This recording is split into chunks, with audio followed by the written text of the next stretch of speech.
Good morning from the Freedom of Information and Privacy Association. I'm Patrick Farnsworth, and this is your Access and Privacy Online News Summary for Saturday, November 8th. It's a big week in Ottawa. Information and privacy commissioners from across Canada have issued a joint resolution calling on governments to protect democracy through stronger access and information management. We'll also look at how access to information laws continue to shed light on federal decision-making, from foreign aid to digital sovereignty.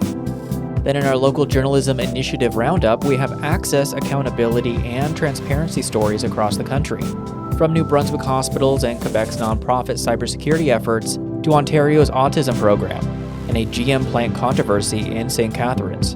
And internationally, news stories on privacy breaches, ransomware, and AI oversight, including a global doping scandal, the shutdown of a U.S. tax filing system, and new moves to confront risks from artificial intelligence. Let's dive in.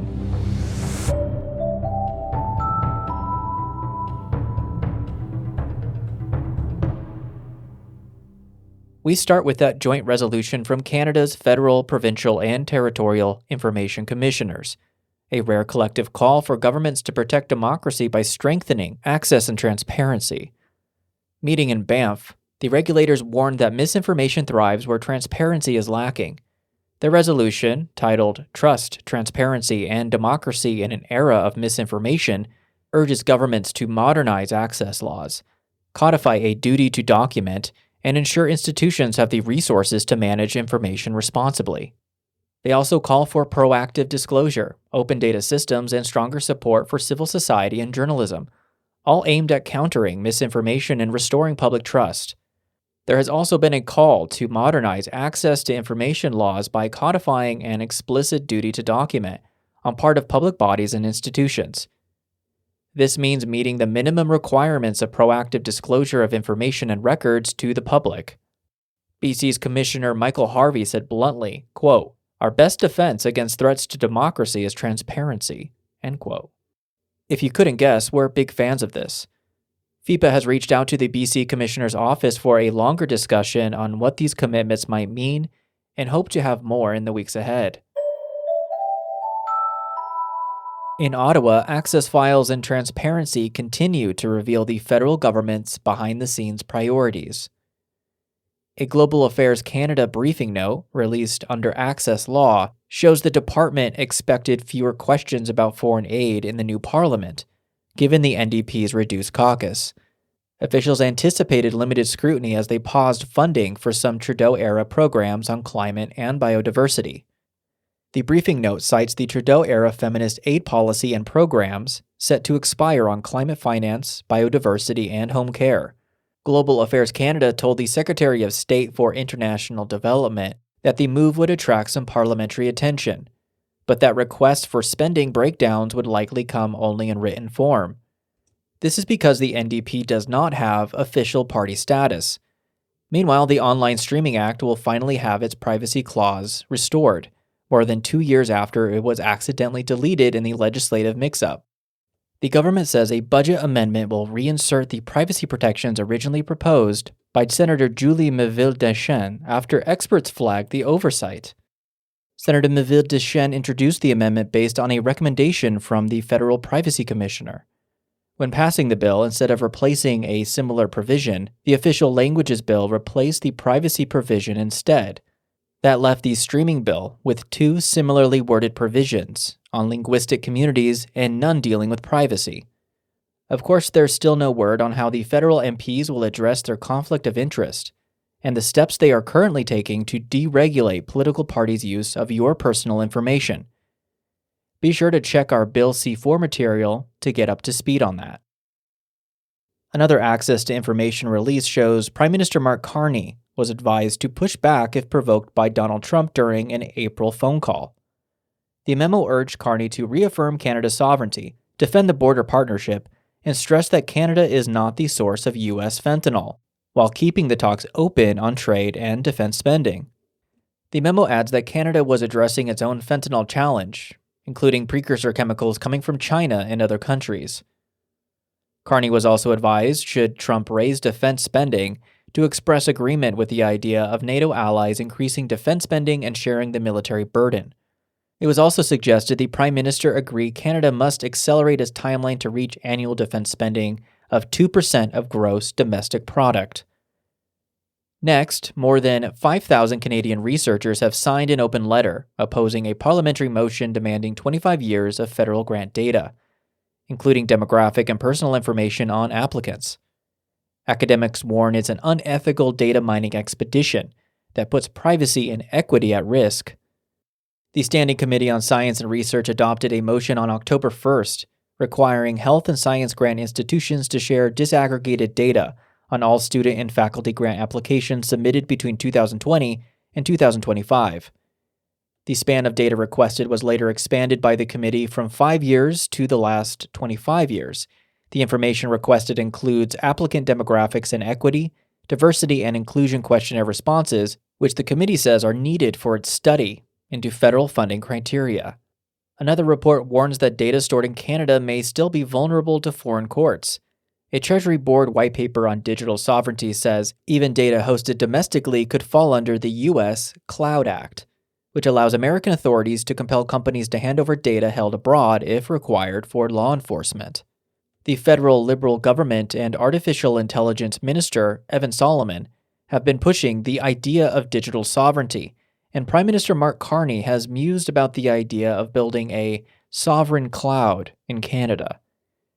A sovereign cloud is a computing environment companies use to run services which can be set up to comply with a specific country's laws and core values. Next, from Dalhousie University, a new study finds that 1 in 5 Canadian mining projects lack complete environmental assessments, many of them missing or inaccessible through public records. The report collected all available environmental impact assessments on mining projects dating back to 1974. That's 266 assessments on 227 projects over 50 years. Researchers say this gap prevents effective oversight and threatens environmental safety. On top of that, during the research, Nova Scotia said it would cost $6,000 to receive environmental assessments through Freedom of Information. Closing out this federal segment, the week closed with an emotional moment in Ottawa. Canada's Chief of the Defence Staff, General Jenny Carignan, formally apologized for the military's history of racial discrimination, pledging reforms after a $150 million class action settlement. The apology was originally set for March, but officials pushed the timeline back so it did not conflict with other events and did not appear rushed or insensitive to stakeholders. That's according to an internal departmental memo prepared for Carignan and Deputy Minister of Defense Stephanie Beck and released through Access to Information Law. Turning to the local journalism initiative, where Access continues to drive local accountability. In New Brunswick, the Daily Gleaner's John Chillibeck reports that the opposition health critic has asked whether hospitals have been fined for overcrowding by the fire commissioner and vowed to file an information request to find out. The province health minister, John Dornan, says no such fines exist, but the exchange underscores how transparency can expose gaps in oversight. Notably, the Minister of Public Safety, Robert Gavin, did not respond despite his responsibility for the Fire Marshal's office. In Quebec, the Canadian Press reports on a pilot program helping nonprofits below the cybersecurity poverty line strengthen their networks. Led by Polytechnic Montreal and backed by Google funding, the initiative trains engineering students to perform free audits for local charities, helping them comply with Quebec's privacy law and improve what experts call basic cybersecurity hygiene. The privacy law requires organizations to obtain explicit consent before they can collect or disclose data, and to maintain a registry of confidentiality incidents, such as unauthorized access to personal information.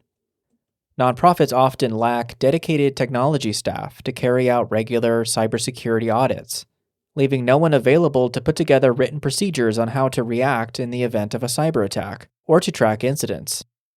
In Ontario, the Canadian Press's Alison Jones reports a wait time crisis. Families are waiting over 5 years to access core autism therapies.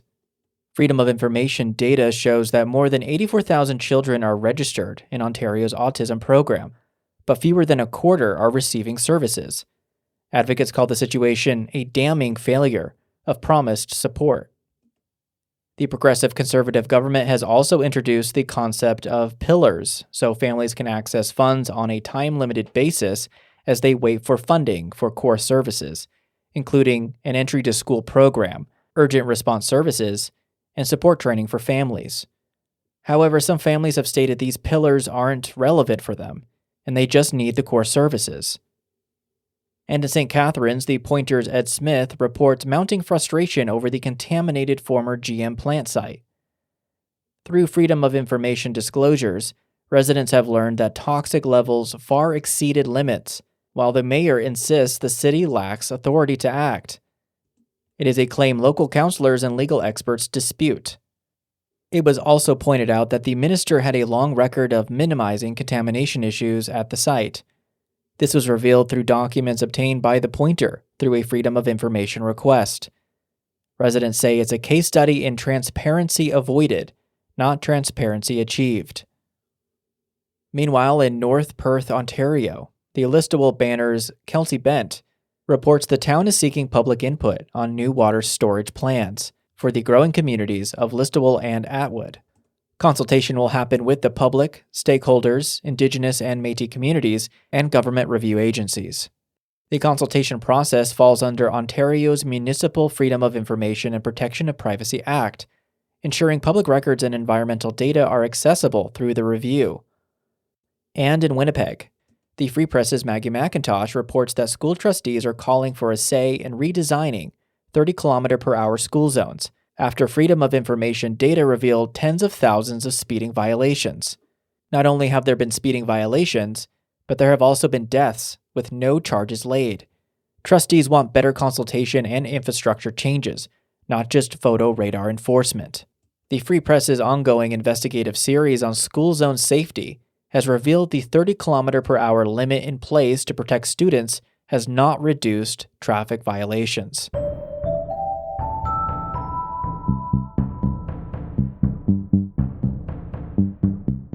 On the international front, privacy, cyber attacks, and transparency dominate the headlines this week. In the United States, the IRS's free direct file tax filing system, launched under the Biden administration, has been shut down for 2026. The new Trump government says private companies can do a better job. The Direct File website states that Direct File is closed. More information will be available at a later date. The Center for Taxpayer Rights filed a Freedom of Information Act request for IRS's latest evaluation of the program, and the report says 296,531 taxpayers submitted accepted returns for the 2025 tax season through Direct File. That's up from the 140,803 submitted accepted returns in 2024.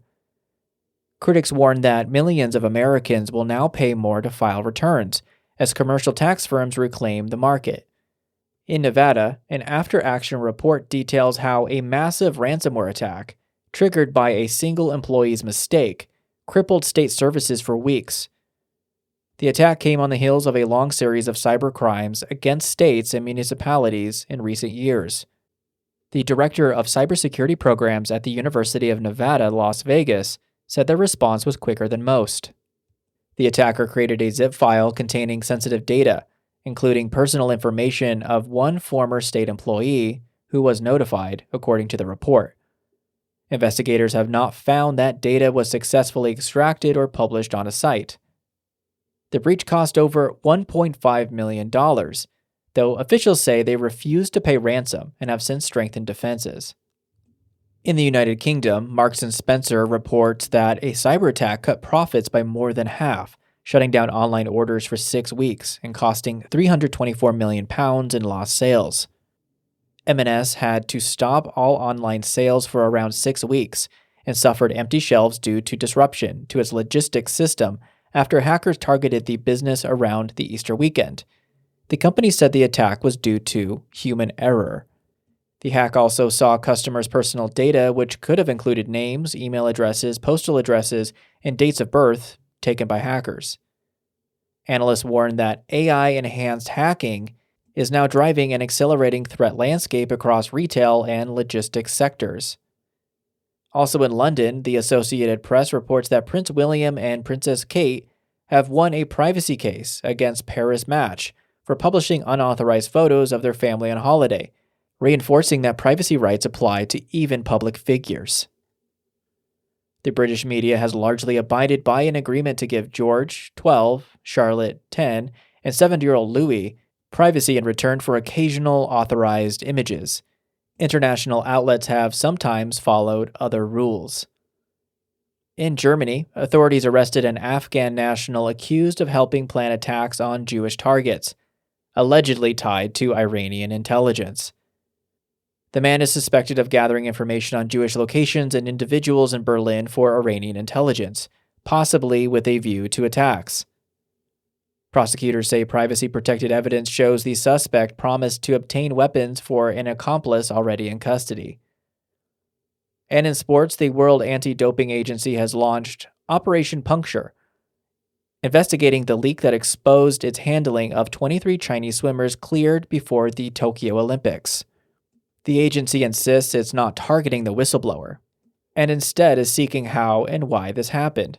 But critics say the move could chill future disclosures that expose institutional bias. The agency has defended its decision to clear the swimmers of doping. It said it had agreed with Chinese anti-doping authorities who found the swimmers' samples were contaminated. The existence of the investigation by China and the agency has been kept under wraps before the New York Times and German broadcaster ARD reported on it last year. As October's Cybersecurity Awareness Month ends, several stories offer reminders that vigilance is a year-round effort. In Saskatchewan, the Waaka Recorder's Carol Baldwin outlines simple steps to be cybersafe all year long, from using unique passwords and multi-factor authentication to turning off Bluetooth and avoiding public Wi-Fi for sensitive transactions. Other ways to stay safe included using a VPN when online, turn on biometrics on your mobile device, as well as enabling the auto lock feature, which secures the device after a brief period of inactivity. With holiday shopping ahead, experts warn that cyber attacks surge during the festive season. In Alberta, the Drayton Valley Free Press's Amanda Jeffrey reports on a community effort to help residents avoid scams, led by the Pembina Crisis Connection Society and local libraries. They're distributing the federal government's updated Little Black Book of Scams, which is a pamphlet produced by the federal government, after Canadians lost more than $630 million to fraud last year. The book covers many different scams, how to recognize them, and tips for avoiding them. The book lists some more common tricks like phishing or smishing scams, and emergency scams that often involve a scammer calling and pretending to be a loved one who has been arrested or kidnapped. One of the more important pieces of information the booklet contains is how people can report scams and what steps to take if they are a victim. And in higher education, a new commentary from The Conversation warns that artificial intelligence is undermining the credibility of online learning. Researchers say AI tools can now complete entire asynchronous courses, threatening academic integrity. AI poses challenges to both synchronous and in-person learning methods as well, but asynchronous was identified as having the most acute risk to it. They urge institutions to reevaluate how they assess students, or risk what they call a credentialing crisis. Finally, at the intersection of AI and governance, the Associated Press's Matt O'Brien reports that Zico Coulter, a Carnegie Mellon professor, now chairs OpenAI's Powerful Safety and Security Committee, with the authority to halt any new AI release deemed unsafe. AI safety advocates will be closely watching OpenAI's restructuring and Coulter's work. One of the company's sharpest critics says he's cautiously optimistic, particularly if Coulter's group is actually able to hire staff and play a robust role. The move follows regulatory agreements in California and Delaware, requiring that safety must take priority over profit in OpenAI's operations.